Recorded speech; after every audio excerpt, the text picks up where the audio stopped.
Interest rates were high in the 90s. Yes, they were. But remember where they came from. They came from an even higher place in the 80s. Yeah. So people felt good. That is not the place we're in today. When your parents bought their first home in America in 1990, 91. Yeah. Yeah. What was their interest rate? It was something like 8%. Okay. So it's no different than where we are today. No, but prices for those homes relative to people's incomes were vastly different. Because you could buy a home for $20,000 back then. Yeah. Well, in California, in Southern California, a middle class or even upper middle class home was maybe $250,000 with 4 bedrooms. If you back then in the early 90s, you had dual income and you were a computer programmer, let's say, for example, you and your wife made $60,000 each. You could buy a home that was the equivalent of 2x your salary. Yeah, 2 to 3. Yeah. So today, let's say a computer programmer makes $150,000 a year. Same situation, dual income, now you're at $300,000. What does your house cost in San Diego? So on the very low end, that's $1.5 million, right? For something that we're talking about that's comparable. Now it's 3-4 times our combined annual? 5. It's 5 times. Yeah. I think that in a normal market, if you go back to the 90s, what would happen? Interest rates might shoot up a little bit and prices would immediately fall. Today, because of the constraint of supply, you don't have that happening. No one will sell their home. Everyone is locked in at a 3% fixed rate mortgage, and they will not move. Home builders, they're not buying any lumber. Yeah, crazy. Wild. That's how they make money. They're selling fewer homes and marking them up tremendously and making huge profits on the smaller amount of sales that they do transact. We're stuck in a rut. No.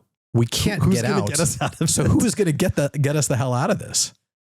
Yeah, I was writing a letter to our investors shortly after this debate.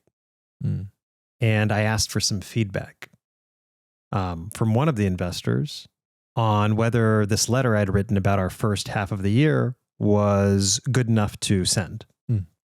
And his comment was, please remove the political section. When there's anxiety in the markets, uncertainty, yeah, right there, it's felt in every corner of the market.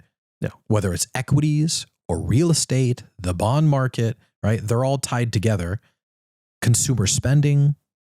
If the big guy that like engorges confused about who that is, that engorges himself on KFC and Diet Cokes, if he wins, hot dogs. If he wins, then interest rate, because he's going to strangle the Federal Reserve Chairman to the extent that he lowers interest rates. So you lower interest rates. Then you have a more ample supply of homes for sale, perhaps, because people are willing to exit their 2-point-something mortgage in search of a bigger, better house, right? That's what the middle class does. But then prices also go up. Well, that could be the real doozy there. A real doozy. Because the whole point would be to free up some supply and get prices to come down a little bit to reflect this reality. But that's not going to happen. Interest rates. Seems really unlikely. Yeah. It's like first day in office or even before, right? Lame duck. Yeah. You got to crash the economy really hard to get that fantasy to become a reality. So is it the case that the middle class will be for the foreseeable future, they're going to get left behind? Yes. So listen, it's an unfair state that we are in America, but it's also a state that the rest of the world feels very comfortable with, right? So how do you buy a home? Well, you buy a home with your parents' help. What if you don't have parents who can help you by putting hundreds and hundreds of thousands of dollars down I think on this purchase? Median home price, I think in the United States is like $400,000 or $500,000 now. Yeah. And if your parents can't sell a rental property that they've accumulated over the last 25 years to help you, what are you going to do? Well, you feel a little screwed. So you better go get a job at one of those top 7 tech companies that are going to issue restricted stock units. Right. And if you don't work at one of those companies, it doesn't feel too good, because if you look at the performance of smaller companies in the stock market over the last year compared to these largest companies, it sucks. It's awful. But that's also representative of America. It is. Middle class has been largely left behind. Things have become so amazingly expensive for them. And you look at like consumer prices on laundry detergent, on, just normal things that you would purchase day in and day out. They've like doubled, sometimes even tripled. Yeah. And you want to believe that the sons and daughters of the middle class are still going to be fine. But what we hear from doctors and lawyers whose kids are now graduating from high school is that their college prospects are shrinking about as fast as their prospects of buying a home. Because these universities have become businesses. Yeah. And so you've got these kids that are super bright now have to look at colleges that their parents never would have considered.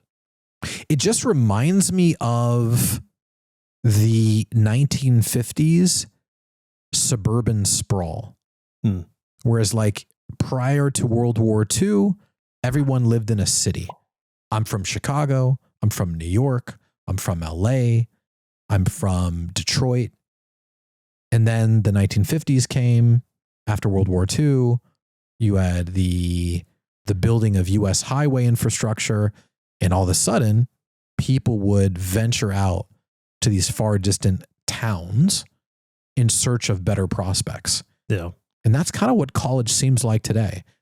Can't get into the schools I want, can't live in the city, so maybe I'll try this Cal State school in the middle of nowhere. But I think if you're someone who's looking to buy a house today, similar to the 1950s, you're going to have to go out into the middle of nowhere to buy a home. What's wrong with the middle of nowhere? You're not going to be able to buy a home in the area you want. And the message for small business owners is equally poignant and equally, it's coming over a loudspeaker. Pay attention, small business owners, that no matter who gets into office come November, you have the duty to focus on a very specific customer. Because if you don't focus on the customer that is doing well in this economy, you're going to get left behind. You're going to be crushed. And so no matter how much you want to build a business that caters to the less well-off parts of our society, right? That's such a difficult road. If interest rates do fall 1/8%, home prices will inevitably go up and it'll be more expensive. So don't have big expectations, no matter which pony, is in the race that you're hoping will pull. Interest rates go down, prices go up. Can you buy in the same areas you wanted to 5 years ago? Probably not. Venture east if you live in California or on the West Coast. And if you live on the East Coast, venture west. And what logically will happen is you'll meet somewhere in the middle, which people affectionately refer to as a flyover state. Was that like Kansas or something? Yeah, Kansas, Missouri, all of these states, right? Nebraska. Venture to those states. Maybe you can get something there. Doesn't mean you have to live there forever. So many people, especially people who are married, there's that constant argument at night where you open Redfin on your phones and you're kind of like trading listings back and forth. Your wife's sending you something aspirational. You're sending her something more conservative. The truth is, if you find something that's in your budget that you can cash flow, that's 40% of your, of what you make gross per month. Take a gamble. We're not licensed to give any financial advice, by the way. I think that's the only thing I wanted to add today. You good? Great. We're out of here. We'll see you guys in the next episode.